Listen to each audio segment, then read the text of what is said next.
Salut tout le monde, j'espère que vous allez bien, je suis ravi de vous retrouver aujourd'hui pour vous présenter le nouveau casque de réalité virtuelle de chez Pimax, le Crystal Light, qui était attendu par grand nombre de joueurs. Et avant toute chose, je tenais à remercier grandement Pimax de me l'avoir mis à dispo. Et pour ceux qui me suivent déjà depuis pas mal de temps, savent que j'ai déjà acheté pas mal de casques de la marque, que ce soit le Pimax 5K XR, le 5K+, le 8K+, et le 8KX, qui pour moi était l'un des meilleurs casques de VR que j'ai eu entre les mains, à travers le champ de vision et la qualité 4K par œil. Là c'est la même chose, sauf qu'on est sur un ratio de 1/1 pareil, mais le nombre de pixels est exactement le même. On va déjà découvrir un petit peu ce qu'il y a à l'intérieur. J'ai juste enlevé le carton de transport et du coup on a le casque présenté comme tel à l'intérieur. Ici on va déjà commencer par cette petite pochette, je sais pas ce que c'est. Il y a aussi les contrôleurs parce qu'il y a une version avec et sans les contrôleurs. Ok, donc ça c'est tout les adaptateurs liés à l'alimentation en fonction du pays, continent dans lequel on se trouve. Bah écoutez, je crois qu'on va commencer par le casque directement, ou on terminera plutôt par le casque. De toute façon, il n'y a pas grand chose généralement dans l'emballage. Ici, c'est les contrôleurs. Donc ça, j'ai vraiment hâte de pouvoir le découvrir. Il ressemble un petit peu aux manettes du HP Reverb G2, que j'ai déjà depuis pas mal de temps. Donc là, on a donc les deux contrôleurs fournis avec les adaptateurs secteurs et enfin le casque, puisqu'après pour le reste ça va être tout ce qui est connectique sur le PC. Ok, donc là on a un petit peu de documentation entre les mains avec les différents liens de support. Ici on a, je pense que ça va être aussi tout ce qui est lié à l'alimentation. Ouais, effectivement, c'est là où on va venir clipser justement cette partie là qui va nous intéresser pour venir le connecter sur le secteur. Voilà, il s'emboîte comme ça et l'autre extrémité va directement sur la connectique qui est ici. Alors je crois que c'est du DisplayPort, si je dis pas de bêtises, on va regarder ça. Ok, c'est présenté comme tel. Donc ici, sur cette partie-là, ce petit boîtier que vous voyez, on aura donc le câble d'alimentation qui va venir ici, donc connecté directement sur le mur. Et ici, on va avoir donc le DisplayPort qui va venir se connecter sur la carte graphique et l'USB 3.0 directement sur le PC. Donc ça va être géré par le soft. Et là, ça va être directement l'image qui va être transférée dans le casque à travers la carte graphique. Alors le casque, alors tout comme les modèles précédents, on a toujours ce système d'équilibre avec tout le système à l'arrière qui permet justement de resserrer le casque sur le crâne. On a plus ou moins le même design, de toute façon c'est la marque de fabrique de Pimax, d'avoir un casque comme on m'appelait à l'époque le requin-marteau, puisque justement sa forme était traduite par les grosses loupes qu'on avait sur les modèles 5K+, 5K XR, le 8KX et tout le reste.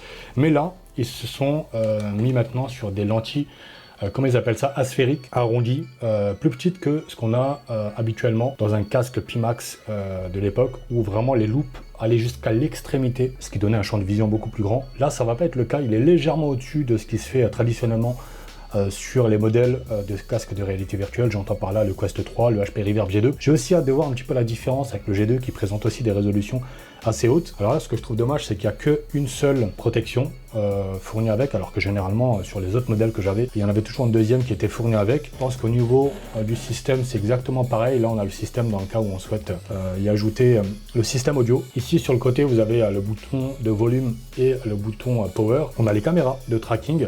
Ça, c'est la nouveauté sur le modèle Crystal, contrairement aux autres modèles précédents qui nécessitaient impérativement d'avoir des bases de tracking pour avoir un tracking dans l'espace, puisque un casque Pimax de base, j'entends par là le 5K+, 5K XR, le 8K+, et tout le reste, c'est des casques qui fonctionnent sans base de tracking.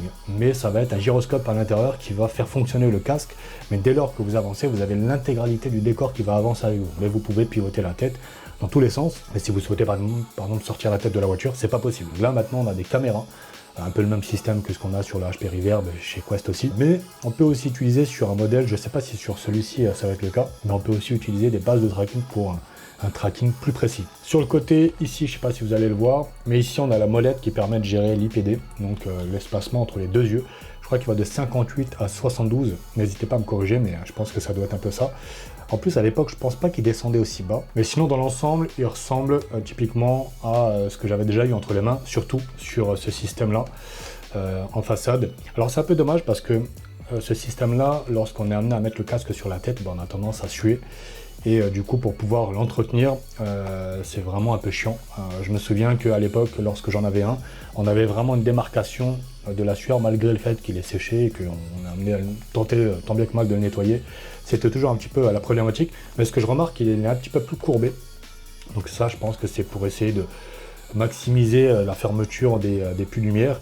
Et là, on a justement un petit espace qui permet d'utiliser des lunettes dans le cas où on souhaite utiliser le casque VR. Alors après, ça fait toujours un petit peu plastique sur le système de la façade.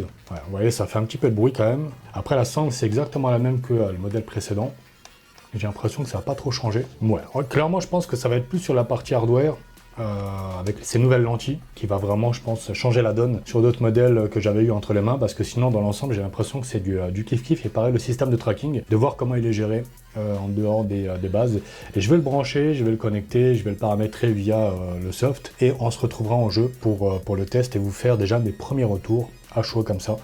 Et surtout en comparaison avec le HP Reverb qui, encore une fois, a tout de même une très très bonne résolution. Donc de le comparer avec celui-ci, ça va être intéressant. Info complémentaire, vous retrouverez un lien d'affiliation en description de la vidéo. C'est-à-dire que dès lors que vous passez commande, Pimax me reverse une commission. Évidemment, ça ne change rien sur le prix d'achat. Je leur ai déjà demandé un code de réduction. Ils m'ont dit qu'à l'heure actuelle, ce n'est pas encore possible, mais je vous mets tout de même un lien vous permettant de bénéficier jusqu'à 60% de réduction sur les accessoires, et ce jusqu'au 19 juillet. Donc vous avez jusqu'au 19 au soir pour pouvoir profiter de cette remise, et plus tard j'espère qu'ils pourront mettre à dispo un code que je vous partagerai évidemment.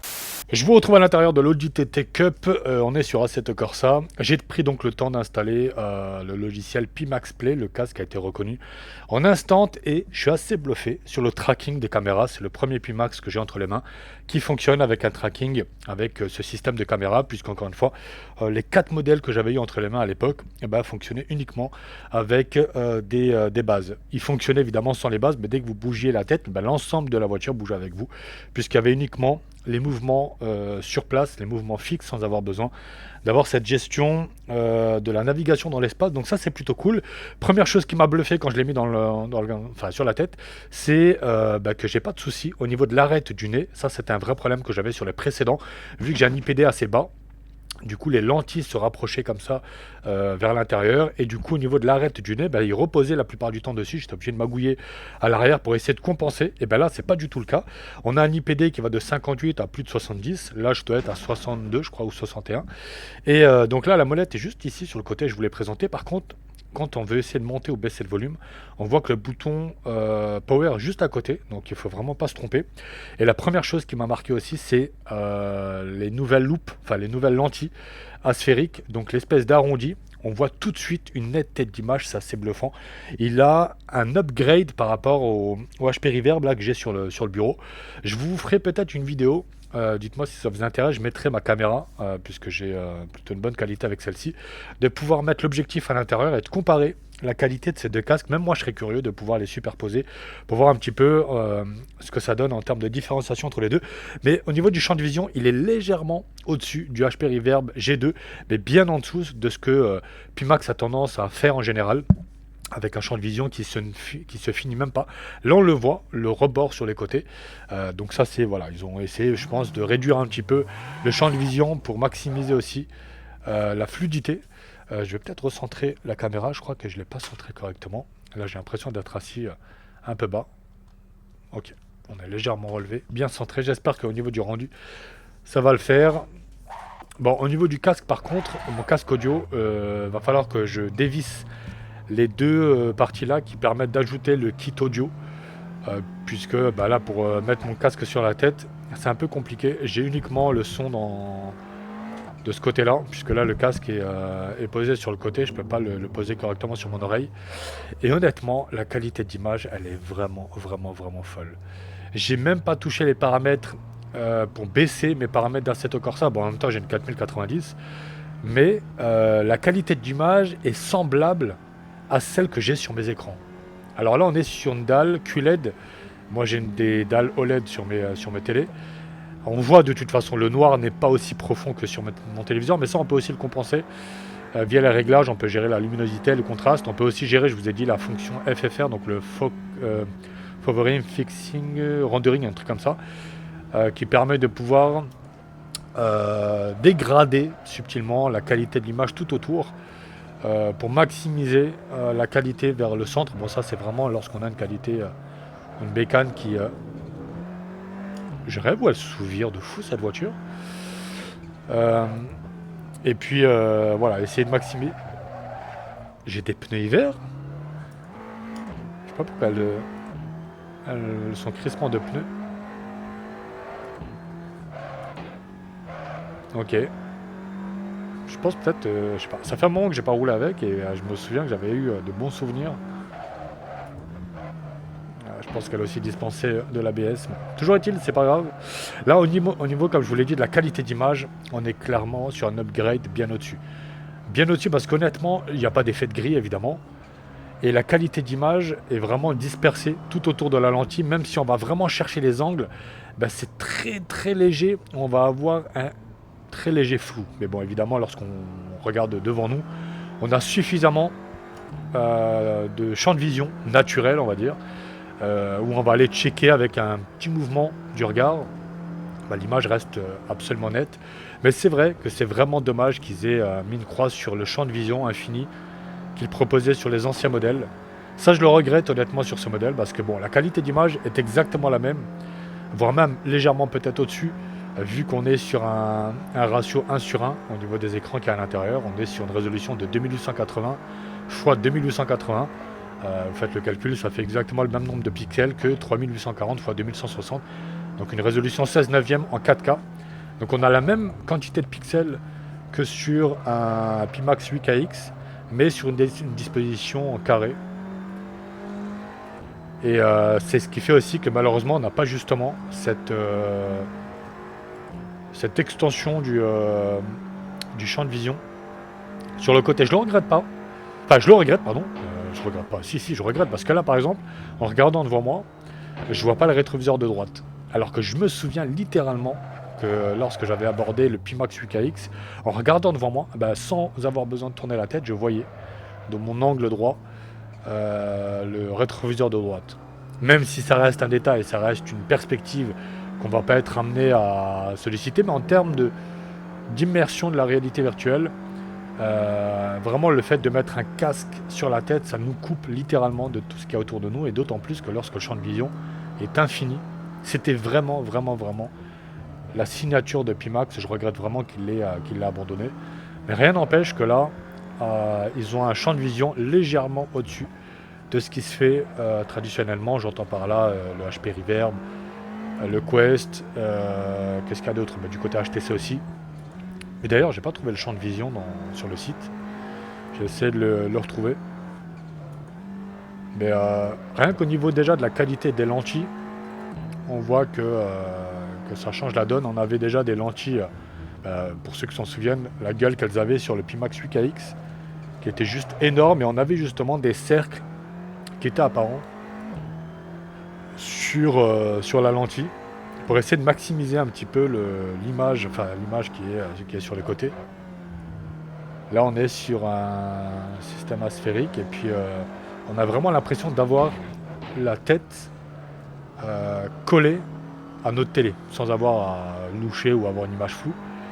Mais c'est vraiment pour vous donner la qualité de l'image que j'ai devant moi. Là clairement on voit toutes les brindilles, les petites feuilles qu'il y a sur les arbres, même au loin, même avec la distance. Mais encore une fois, j'ai absolument pas touché les paramètres graphiques de ceux que j'utilise lorsque je suis sur mes écrans. Et d'autant plus que je suis à 90 constant. Là, je suis à 90 fps constant avec des paramètres que j'utilise en... Bon, on n'est pas en résolution triple screen, mais je veux dire, j'ai pas dégradé la qualité des miroirs, la qualité de l'environnement, la qualité des textures. J'ai même en plus le mode pur qui est activé, qui prend aussi des ressources, d'autant plus que j'ai tendance toujours à pousser un petit peu les curseurs du mode. Donc là on est vraiment sur quelque chose qui nous permet, en tout cas le casque nous permet d'exploiter correctement sans avoir lui-même à dégrader l'image que si on était sur un single screen ou un triple screen, peu importe. Là on est vraiment sur quelque chose de vachement qualitatif en termes d'image. Après, ce que je regrette, je vous l'ai dit, c'est le fauve qu'ils ont réduit. Même si encore une fois j'avais la HP Reverb G2, mais sur du Pimax, ouais, je m'attendais pas à autant. Là si je regarde devant moi, je vois la fin à gauche et la fin à droite, alors que je l'avais pas encore une fois sur les anciens Pimax. Le plastique qui a tendance un petit peu à grincer lorsqu'on prend le casque entre les mains. Après évidemment l'espèce de mousse, lorsqu'on a tendance à suer, on l'enlève, et quand on le repose, on sent la sueur dessus, c'est dommage. Après, c'est un système de scratch, hein, donc on peut l'enlever, le nettoyer. Et je regrette aussi qu'ils aient pas mis une deuxième mousse, histoire de laisser la première sécher après le lavage. En dehors de ça, c'est du plug and play, ça c'est plutôt cool. Ils m'ont dit que pour améliorer la précision, on pouvait utiliser des bases, mais j'ai pas l'impression que les bases soient nécessaires. Là, les caméras font très très bien le taf. Ça bouge pas trop si on le serre correctement. Après, ça c'est vraiment une question de morphologie. J'ai pas de puits de lumière qui apparaissent lorsque j'ai le casque sur la tête. Lorsqu'on le serre vraiment correctement, j'ai pas de lumière qui passe autour. Mais là, honnêtement, je suis agréablement surpris déjà sur le système de tracking, qu'il n'y a pas de souci là-dessus, parce que moi qui ai toujours pris l'habitude d'avoir des bases avec la marque, je me suis dit putain, est-ce que ce sera quand même nécessaire d'avoir des bases de tracking en parallèle pour vraiment améliorer le tracking? Mais pas du tout. Peut-être que pour des jeux qui nécessitent l'utilisation des contrôleurs, parce que les caméras il n'y en a que 4, et j'ai pas l'impression qu'elles sont vraiment bien orientées vers le bas. Pour si dans le cas on a des manettes entre les mains quand on doit interagir avec un jeu, faudrait que je l'essaye. J'ai quelques jeux qui permettent d'utiliser, notamment un jeu de tir, qui permettent d'utiliser les contrôleurs, donc ce sera peut-être l'occasion de l'utiliser avec ces manettes et voir un petit peu comment les caméras se débrouillent. Parce que les manettes justement elles sont détectées par les caméras, et de voir un petit peu tout le champ de vision qu'elles exploitent, toutes les 4 pour voir s'il n'y a pas une perte de tracking. Mais pour du sim racing, je pense que ça fait largement le taf. Mais vraiment, point positif, qualité d'image, confort par rapport aux anciens Pimax. Le plug and play, ça fonctionne plutôt bien. On branche, le casque est détecté. Après, on peut aussi définir la zone de mouvement, enfin, la zone dans laquelle on va pouvoir naviguer dans l'espace. La qualité d'image est vraiment très bonne. On a vraiment une large zone de netteté. Sur le casque, là par exemple, je relève légèrement le regard, comme si je regardais, admettons, un tableau de position ou quoi que ce soit, je bouge juste mon œil, l'image reste encore nette. Vraiment, le seul point négatif que je lui reproche, c'est le champ de vision. Mais ça, c'est pas une surprise, ça on le savait. Et bon, après, c'est toujours encore ce côté un peu plastique. Il n'y a pas d'évolution là-dessus. On a toujours cette ergonomie qu'on a depuis les premiers modèles de chez Pimax. Oh punaise, mais je suis un ouf! Je pensais que j'étais sur la Nordschleife. Oh, mais je suis vraiment dingue. J'ai clairement oublié que j'étais sur la version touriste. Donc vraiment, ouais, le plastique qui grince un petit peu. Bon, ça on l'avait déjà à l'époque. Après, bon, il y a quand même du renouveau, ces nouvelles loupes, ces nouvelles lentilles. Et puis ce système de tracking avec les caméras. Mais encore une fois, honnêtement, il n'y a pas de décrochage. Il n'y a pas de décrochage sur le tracking. J'essaie de voir si ça bouge pas trop. Ouais. Au niveau des mouvements, c'est assez smooth. Et puis ouais, la qualité d'image, elle est vraiment folle. Hein.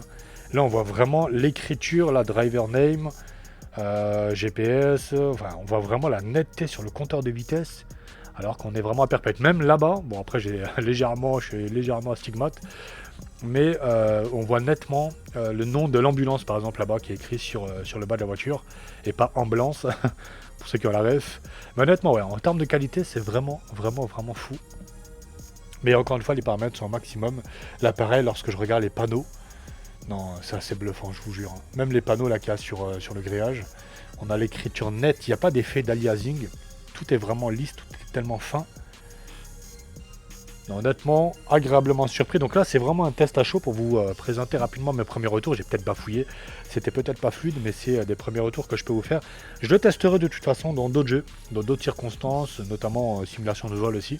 Je vous partagerai tout ça au fur et à mesure, et puis je testerai aussi la différence avec le HP Reverb G2 où je mettrai un gameplay identique, et puis je mettrai la caméra à l'intérieur du casque pour vous montrer un petit peu la différence entre les deux. J'espère que cette vidéo vous aura plu. Je suis obligé de garder le casque parce que sinon le casque est sur la tête. Je perds le micro. J'espère en tout cas que cette vidéo unboxing test, premier test, vous aura plu. N'hésitez pas à partager vos avis pour ceux qui ont déjà des retours sur ce casque et qui ont peut-être déjà eu l'occasion de les tester. Ça complétera ces premiers retours en vidéo. Je vous souhaite de passer une excellente journée, une excellente soirée. Prenez soin de vous et on se dit à très bientôt. Allez, ciao ciao tout le monde.